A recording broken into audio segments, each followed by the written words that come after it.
Hello, before we get into this, if you are new around here, be sure to like and subscribe. I am trying to hit 150 subscribers by the end of the month. If you hit 150 subscribers, yes, you at home, get me to 150 subscribers by the end of the month, you guys will have the opportunity to send in a logo or an image or something to be my profile picture for a certain period of time. I will leave the subscriber count and the period of time on screen right now for you guys so you can see what's in it for you. If we hit 150 subscribers by the end of the month, I will be doing a video on the best designs where you guys will get to choose which logo or design I get to use. So enjoy the video. Hello and welcome back to the Premier League preview on my channel. Last week was really busy. It feels like such a long time ago with those FA Cup fixtures in the middle. Liverpool got battered by Manchester City. Chelsea continued their unbeaten run under Thomas Tuchel. Newcastle United somehow managed to grind out a 3-2 win over Southampton. This is how my predictions got on last week. I did pretty well actually. I was quite pleased with the predictions I made. But without further ado, we will not get bogged down with anything that went on last week. We have a double game week this week. It's not quite as big as the double game week which we had a few weeks ago. Manchester City and Everton are the two teams of note that played twice during this week, and it'll be a really interesting set of fixtures to watch. Manchester City could improve their lead in the chase for the title this weekend. It could be very important for them this next game week of fixtures. The games against Tottenham and Everton, which could be vital for the success of Manchester City this season. But without further ado, let's jump into the players to watch section for this week.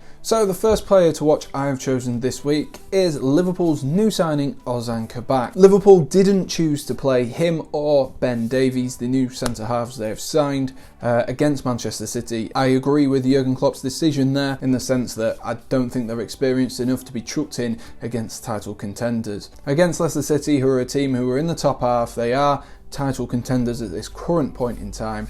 I think they need to start bringing in these defenders to free up midfielders, and I think that's where Liverpool have been going wrong recently. I said a few videos ago that the lack of Diego Jota could be an issue for Liverpool, and I think it has gone a little bit deeper now. The fact that Henderson and Fabinho are having to play out of position then means that they don't have the depth in midfield anymore, which they once did. And I think bringing in Ozan Kabak could free up a Henderson or a Fabinho, more likely Henderson, and really put that spark back into that Liverpool midfield, put the work rate back in. Kabak, we know from his time at Schalke, is a very solid centre-half. He's got experience now, he's played a lot of games for Schalke. I don't think it'll be too much of a challenge for him, but I think it is a test for anyone coming into a new side. Playing your first game is always going to be difficult. I know Jurgen Klopp likes to make sure that they're bought into the style of play that he likes at Liverpool, but I don't think they can mess around with this. If they lose to Leicester this week, Liverpool are going to be very far behind. They're going to be points adrift. So I think playing a centre-back will be really important for Liverpool in the sense that it will free up Jordan Henderson, which will then give Jurgen Klopp more options in midfield. We've seen it with Thiago Silva this season that debuts can be difficult in the Premier League, especially when you come from a different league. So it'll be interesting to see how Kabak plays and how he influences this Liverpool team. The next player I've chosen to watch is someone who I think would be a good shout if you still have your triple captain left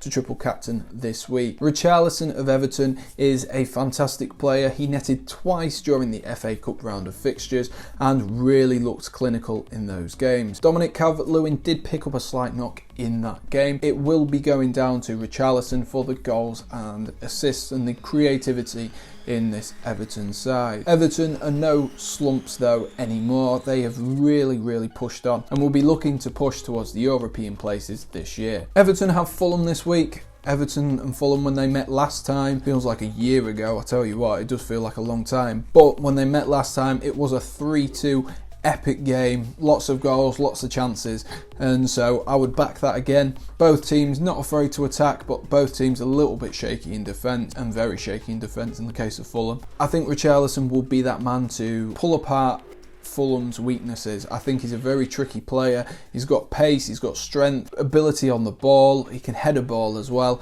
and when a player is that well rounded and that much of a complete player, I think you're always going to be asking for trouble.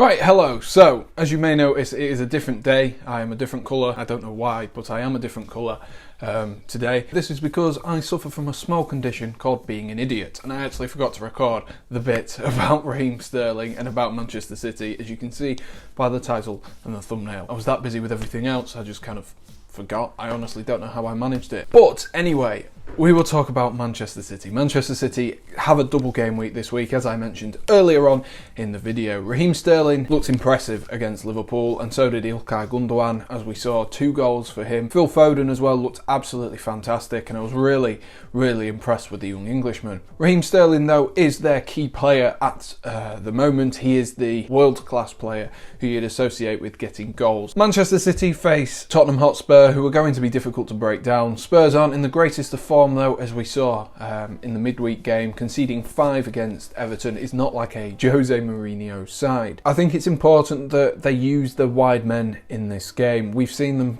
tend to play a false 9, as Pep Guardiola doesn't really seem to trust Gabriel Jesus. I think it'll be important for Manchester City to get Bernardo Silva, Riyad Mahrez and Raheem Sterling into the flow of things nice and early on. I think Raheem Sterling, though, as the best player out of them, will really be influential in these games, whether it be creating chances, scoring goals, getting assists. Raheem Sterling's going to be at the fore of that game. And as we said earlier, Everton also have a double game week, which one of the games is against Manchester City. I think he'll be a good triple captain opportunity if you've still got your triple captain left. Everton, we've seen in recent weeks, can concede goals, but they do cause a lot of issues themselves. It'll be interesting to see how these 2 games set up, because I'm sure it'll be in the back of Pep Guardiola's minds and the Manchester City players' minds that if they do win this, they will be a few points clear of the likes of Manchester United and Leicester and Liverpool, and could be one step closer to lifting their Premier League title again. I think Raheem Sterling and Ilkay Gundogan are in such good form